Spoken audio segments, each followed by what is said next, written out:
It is time to check in with Nancy Cahalen from the Better Business Bureau. And oftentimes, of course, on Tuesdays, Nancy will bring us up to date.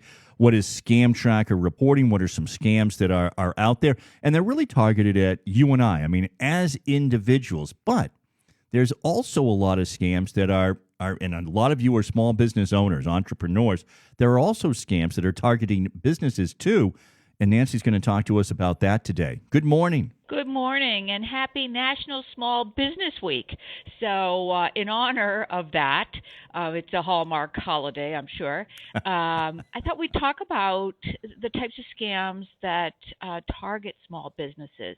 They can impact any business, regardless of the size, but they're especially a problem for small businesses. They often don't have the same, cybersecurity support or established accounting processes as larger companies, and that can make them much more vulnerable to scams. Wow, I know. I bet. So, this must be something that's hitting even some of our local businesses. Absolutely. Yeah, we had a couple just in the last few weeks, and I thought I'd bring them to your attention today.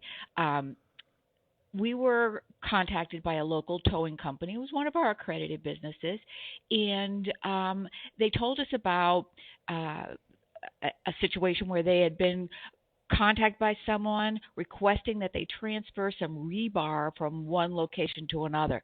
So the scammer paid for the transaction with a credit card over the phone, and we always hear, use a credit card, it's safe. And then when the business arrived on the scene to drop off the delivery, the person who they were talking to wasn't there. There were two other coworkers, and they directed them where to unload the rebar.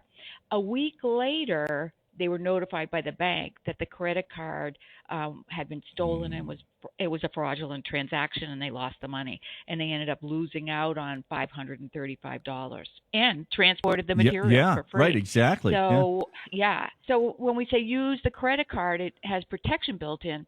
That is more for the consumer using it as opposed to the business taking it. So in this case, they're a towing company. They take credit cards over the phone or in person. They're not running them through a machine. They're not reading the chip. And that's where the protections lie for businesses. So businesses need to be aware that when they take a card over the phone, that's their responsibility now. And if it is a fraudulent purchase, it was a stolen card, they're going to be, responsible for the money. So that was a lesson that they learned. The second business came on our radar. This is a really weird one. This business, local business, accredited business, a moving company, received a negative one-star review, which, businesses all say, oh, no, not a negative review. And it was on their BBB profile. And as it is our practice, we reached out to the business to get more information about that interaction, because sometimes these things are misplaced. They're on the wrong business. Could be a competitor, could be, just somebody that has a personal grudge. So at BBB, we verify all that kind of information. And that's when he started telling us more about the interaction with this consumer, and that's when we started thinking, this is strange. It's got to be a scam. The business was contacted by a consumer who was requesting that they move all of their belongings from Hyannis to Adams.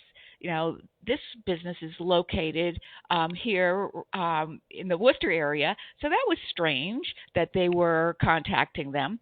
And then it was a very tight timeline. They needed it done within 10 days. They had some tricky items that needed to be moved, including two very heavy safes and a baby grand piano. This is just sounding so bizarre.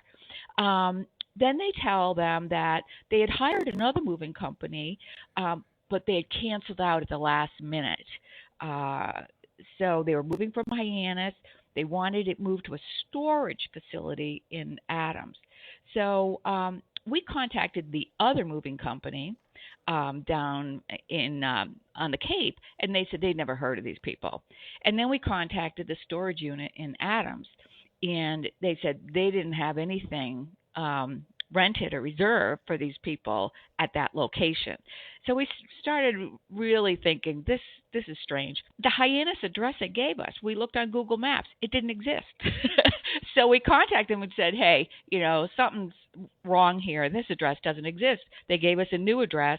And that one, when we researched it, was over a 5,000 square foot, 9-bedroom home, not the 2,800 square foot, 2-bedroom home that they had initially described.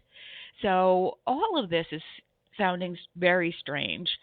On top of this, the couple indicated that they both were deaf and they could not communicate via phone.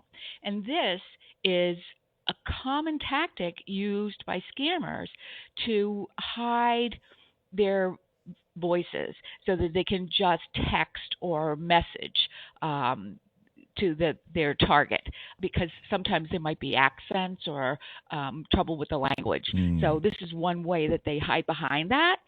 And they wanted to pay up front $17,000 in cash, and they would meet them down at the home to make that transfer. So this was all very strange, but we still couldn't figure out what the end game was. We contacted the police down there, and they said, this oftentimes scammers will offer to pay up front with cash, set up a meeting, and then for some reason not show. And at that point, that opens up a conversation about how to get the money to the business and exchange of routing numbers and you can see where that's going now. Yeah. The money never arrives. The business's account information is compromised.